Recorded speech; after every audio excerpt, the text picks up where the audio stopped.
Welcome to এসোশিকি competitive study. আজকের ক্লাসে আলোচনা করব ভারতের ইতিহাস থেকে একটি গুরুত্বপূর্ণ টপিক সিন্ধু সভ্যতা বা হরপ্পা সভ্যতা। এই সিন্ধু সভ্যতা থেকে কিন্তু গুরুত্বপূর্ণ প্রশ্ন রয়েছে যেগুলো পরীক্ষায় আসছে। তোমরা যারা আপকামিং পরীক্ষাগুলো দেবে সকলে এই ক্লাসটি প্রথম থেকে শেষ পর্যন্ত দেখবে, আশা করি সকল সমস্যার সমাধান পেয়ে যাবে এই টপিকে। তো দেখো, সিন্ধু সভ্যতা কেন নাম হয়েছে আমরা প্রথমে জানবো। সিন্ধু সভ্যতার নাম হয়েছে কারণ এই সভ্যতা সিন্ধু নদী তীরবর্তী অঞ্চলে গড়ে উঠেছিল বলে এই সভ্যতার নাম হয়েছিল সিন্ধু সভ্যতা। আরেকটি বিষয় জানবো, সেটা হলো হরপ্পা সভ্যতা। কেন আমরা বলি এই সভ্যতাকে? তো হরপ্পা বলে যে কেন্দ্র, সেই কেন্দ্রটা প্রথম আবিষ্কার হয়েছিল, এই কারণে এর নাম হয়েছে হরপ্পা সভ্যতা। এই দুটো বিষয় প্রথমে ক্লিয়ার করো। তারপরে দেখো, এখানে বলা হচ্ছে এই সভ্যতার বেশিরভাগ যে কেন্দ্রগুলো ছিল সেটা সিন্ধু নদী এবং সরস্বতী নদীর তীরে অবস্থিত ছিল। এই কারণে এই সভ্যতার অপর একটি নাম রয়েছে, যেটা হলো সরস্বতী সিন্ধু সভ্যতা। এই যে সরস্বতী নদী, বর্তমানে সরস্বতী নদীটি পাঞ্জাবের ঘরঘর এবং বেলুচিস্তানের হকরা নামে পরিচিত। তাহলে এখান থেকে প্রশ্ন হতে পারে যে সরস্বতী নদীর বর্তমান নাম কি? পাঞ্জাবের ঘরঘর নামে পরিচিত, আর বেলুচিস্তানে কি নামে পরিচিত? হকরা নামে পরিচিত। প্রথম আবিষ্কৃত শহর অর্থাৎ হরপ্পা সভ্যতা আবিষ্কারের সময়ে প্রথম কোন শহরটি আবিষ্কার হয়? দেখো, প্রথম আবিষ্কার হয়েছিল, একটু আগেই বলেছি, হরপ্পা। হরপ্পা কেন্দ্রটা প্রথম আবিষ্কার হয়েছিল। আবিষ্কারের সাল হলো 1921 সাল। আবিষ্কারক হলেন দয়ারাম সাহানি। এখান থেকে কিন্তু প্রশ্ন থাকে, অতএব তোমরা এটা জেনে রাখবে যে হরপ্পা কেন্দ্রটি আবিষ্কার করেন দয়ারাম সাহানি 1921 সালে। এবং মহেঞ্জোদারো বলে একটি কেন্দ্র, যেটি আবিষ্কার করেছিলেন বাঙালি প্রত্নতত্ত্ববিদ রাখাল দাস বন্দ্যোপাধ্যায়। এটি আবিষ্কার হয়েছিল 1922 সালে। তাহলে প্রথম কেন্দ্র যেটি আবিষ্কার 1921 এবং 1922-এ দ্বিতীয় কেন্দ্র আবিষ্কার। হরপ্পা আবিষ্কারককে দয়ারাম সাহানি এবং মহেঞ্জোদারো আবিষ্কারককে রাখাল দাস বন্দ্যোপাধ্যায়।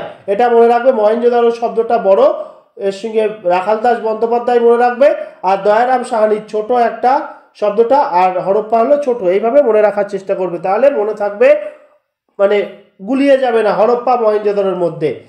তো স্যার জন মার্শাল এই দুটি খনন কার্যের ক্ষেত্রে গুরুত্বপূর্ণ ভূমিকা পালন করেছিলেন। মনে রাখবে, হরপ্পা এবং মহেঞ্জোদারো আবিষ্কারের ক্ষেত্রে আরেকটি নাম আমাদের জানতে হবে, যেটা হলো স্যার জন মার্শাল।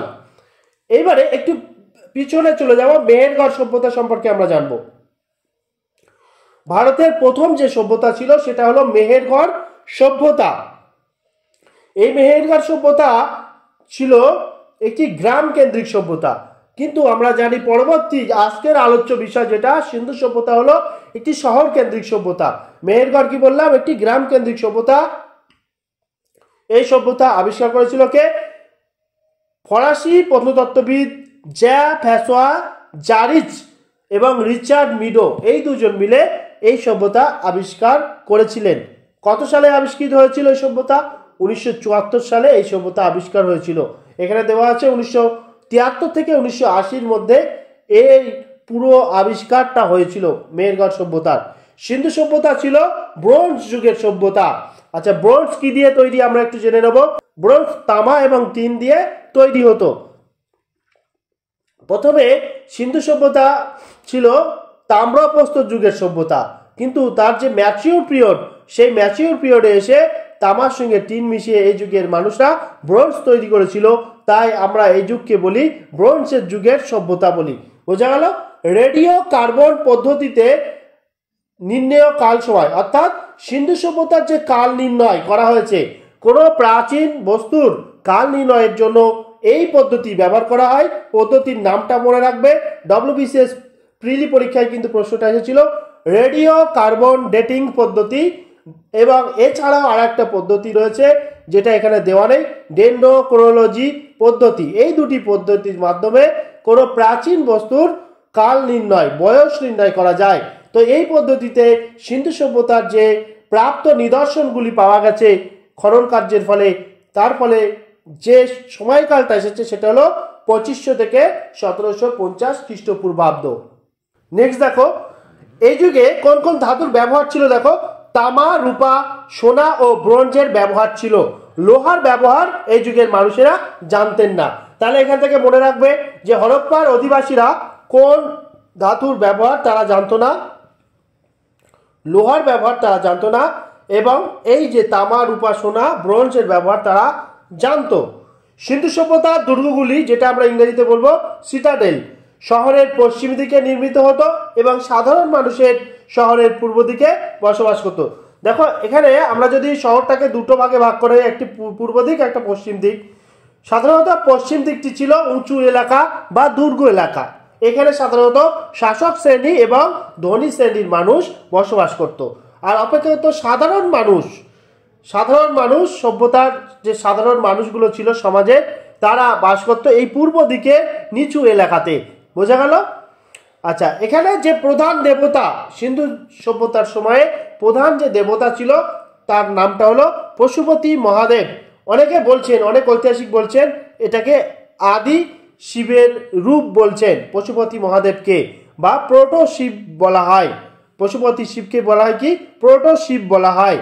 এ সময়ে লিঙ্গ এবং যোনি পূজার প্রচলন ছিল। গাছ হিসেবে অশ্বত্থ গাছ, পশু হিসেবে ষাঁড় এবং পাখি হিসেবে পায়রার পূজা করা হতো। তাহলে এখান থেকে কিন্তু প্রধান দেবতার নাম আসে এবং কোন কোন গাছেকে বা পশুকে বা পাখিকে পূজা করা হতো এখান থেকে কিন্তু প্রশ্ন আসে, তোমরা একটু দেখে রাখবে। বোঝা গেল? নেক্সট চলে আসো, মূর্তি পূজা প্রচলিত হলেও মন্দির অনুপস্থিত ছিল। তাহলে খুবই গুরুত্বপূর্ণ একটা বিষয়, যে সময়ে পূজা প্রচলিত ছিল কিন্তু কোনো মন্দির কিন্তু ছিল না। বাণিজ্যের মাধ্যম ছিল কি? বিনিময় প্রথা। পরিমাপের এককগুলি 16 এর গুণিতকে নির্মিত হতো। মেসোপটেমিয়া ও সুমেরের সাথে বাণিজ্য চলতো এই সময়। তাহলে কোন কোন সভ্যতার সাথে? হরপ্পা সভ্যতার বাণিজ্য চলতো, মেসোপটেমিয়া এবং সুমেরীয় সভ্যতার সাথে বাণিজ্য চলতো। মিশরে, যেটাকে আমরা জানি ইজিপ্ট বলা হতো, পুরোনোকালে নীল রপ্তানি করা হতো। তাহলে এখান থেকে প্রশ্ন হতে পারে যে নীল কোথায় রপ্তানি করা হতো? আমরা বলবো মিশরে নীল রপ্তানি করা হতো। লিপি পদ্ধতি ছিল চিত্রলিপি, অর্থাৎ ছবি এবং লিপি, এটাকে আমরা চিত্রলিপি বলি। প্রথম লাইন ডান দিক থেকে বাম দিকে এবং দ্বিতীয় লাইন বাম দিক থেকে ডান দিকে লেখা হতো। মানে বিষয়টা এরকম, এখান থেকে যদি লেখা হতো এই বাম দিক থেকে ডান দিকে যাওয়া হতো, এখান থেকে নিচে থেকে আবার শুরু করে এইভাবে লেখা হতো। বোঝা গেল? এই পদ্ধতিকে বলা হয় কি? বুস্টোফেডন পদ্ধতি বলা হয়। তাহলে বুস্টোফেডন পদ্ধতির লেখার কৌশলটা কেমন? এইভাবে আমরা বলবো যে ডান দিক থেকে বাম দিকে লেখা হতো এবং দ্বিতীয় লাইনে বাম দিক থেকে আবার ডান দিকে লেখা হতো। সিন্ধু সভ্যতার প্রাচীন নাম কি ছিল? মেলুহা। পৃথিবীর প্রথম কার্পাস চাষের নিদর্শন কিন্তু এইখানেই দেখতে পাওয়া যায়। খাদ্যশস্য হিসেবে ব্যবহার হতো এই সময় বার্লি এবং গম। চাষের সময় ছিল নভেম্বর থেকে এপ্রিল মাসে। শীতকাল এবং রবি শস্য এখানে চাষ হতো। যাতায়াতের মাধ্যম ষাঁড়ে টানা গাড়ি। গৃহপালিত পশু ছিল ষাঁড়, মহিষ, ছাগল, ভেড়া, শূকর, উট, কুকুর এবং বিড়াল। এর সঙ্গে ছিল হাতি। তাহলে এখানে কিন্তু একটা জিনিস মনে রাখবে যে ঘোড়ার ব্যবহার তারা জানতেন না, কিন্তু হরপ্পায় ঘোড়ার নিদর্শন পাওয়া গেছে। সুরকোটাটাতে ঘোড়ার নিদর্শন পাওয়া গেছে, এটা মনে রাখবে। এবারে দেখো এখান থেকে একটা চার্ট আমরা দেখে নেব, যেটা হলো হরপ্পা সভ্যতার পূর্বতম শহর বা পূর্বতম কেন্দ্র কোনটি? আলমগীরপুর যেটা উত্তরপ্রদেশে অবস্থিত। পশ্চিমতম শহর বা পশ্চিমতম বিন্দু কি? বেলুচিস্তানের সুদ কাজেন্দার এই কেন্দ্রটি পশ্চিমতম কেন্দ্র। উত্তরতম কেন্দ্র বা উত্তরতম শহরটির নাম কি? মান্ডা। জম্মু এবং কাশ্মীরে এটি অবস্থিত। মান্ডা অঞ্চলটি, এটা রয়েছে চেনাব নদীর ধারে রয়েছে। দক্ষিণতম শহর বা দক্ষিণতম বিন্দু কি? দাইমাবাদ এখানে রয়েছে দক্ষিণতম বিন্দু হরপ্পা সভ্যতার। এখান থেকে প্রশ্ন কিন্তু আসে। অলরেডি WBCS প্রিভিয়াস ইয়ার আমরা ঘাটলে দেখতে পাবো যে এই উত্তরতম শহর বা উত্তরতম কেন্দ্রের নাম কি, এটা পরীক্ষায় কিন্তু এসে গেছে। নেক্সট দেখো, বাড়িগুলি ছিল একতলা, দোতলা বা তার বেশি। গোল পিলার এবং পাথরের বাড়ি অনুপস্থিত ছিল এখানে, এটা মনে রাখবে। দেওয়াল চিত্রণের নিদর্শন পাওয়া যায়। মৃতদেহগুলি উত্তর দক্ষিণে অভিমুখে শায়িত করা হতো। ভেরি ভেরি ইম্পর্টেন্ট যে এখানে মৃতদেহগুলি কিভাবে শায়িত করা হতো। তাহলে অবশ্যই বলবো উত্তর দক্ষিণে শায়িত করা হতো। উত্তরে থাকতো মাথা এবং দক্ষিণে থাকতো পা, এইভাবে মনে রাখবে। কিন্তু ব্যতিক্রম একটা জায়গায় দেখতে পাওয়া যায়, সেটা হলো হরপ্পা পূর্ব পশ্চিমে অভিমুখ করে এখানে শায়িত করা হতো। পাথরের যে মূর্তিগুলো ছিল তার প্রধান যে উপাদান ছিল সেটা হলো চুনা পাথর এবং স্টিয়াটাইট। ভালোভাবে মনে রাখবে যে পাথরের যে মূর্তি হরপ্পার সময় নির্মাণ করা হতো তার প্রধান উপাদান ছিল কি? স্টিয়াটাইট এবং চুনা পাথর। খুবই গুরুত্বপূর্ণ, এটা জেনে রাখবে। সিন্ধু সভ্যতায় মানুষ চিনির ব্যবহার জানতো না, তাহলে চিনির ব্যবহার কিন্তু সে সময়ে জানতো না। মহেঞ্জোদারো এবং লোথার শব্দের অর্থ কি? মৃতের স্তূপ। এছাড়াও আমরা জেনে রাখবো কি? কালীবাঙ্গান শব্দের অর্থ কি? কালো বালা বা কৃষ্ণ কঙ্কন। হ্যাঁ, এই মহেঞ্জোদারো এবং লোথারের সঙ্গে সঙ্গে এটা মনে রাখবো, কালো বালা বা কৃষ্ণ কঙ্কন। ঠিক আছে। আমদানি এবং রপ্তানি যে সকল দ্রব্য রয়েছে সেই দ্রব্যগুলোর মধ্যে আমরা এখন দেখে নেব। আমদানি দ্রব্য ছিল দেখো সোনা, আফগানিস্তান, পারস্য এবং কর্ণাটক থেকে কিন্তু সোনা আমদানি করা হতো হরপ্পা সভ্যতায়। আর রূপা আমদানি করা হতো আফগানিস্তান, মেসোপটেমিয়া থেকে। আর তামা আমদানি করা হতো বেলুচিস্তান এবং খেত্রি থেকে তামা আমদানি করা হতো। শহরের বিভিন্ন নিদর্শন আমরা মোটামুটি হরপ্পার কেন্দ্রে 1500টি শহর মোটামুটি সন্ধান করতে পেরেছি। এই 1500টি শহরের মধ্যে গুরুত্বপূর্ণ যে সকল শহরগুলি ছিল তার যে প্রধান বৈশিষ্ট্যগুলি ছিল এক নজরে আমরা দেখে নেব। দেখো, নাম্বার 1, হরপ্পা যেটা প্রথম আবিষ্কার হয়েছিল, আবিষ্কারক হলেন দয়ারাম সাহানি এবং আবিষ্কার সময়কাল হলো 1921 সাল। রাভি নদীর তীরে এটি অবস্থিত পাঞ্জাবে, অর্থাৎ বর্তমান যে পাকিস্তান পাঞ্জাবে এটি অবস্থিত।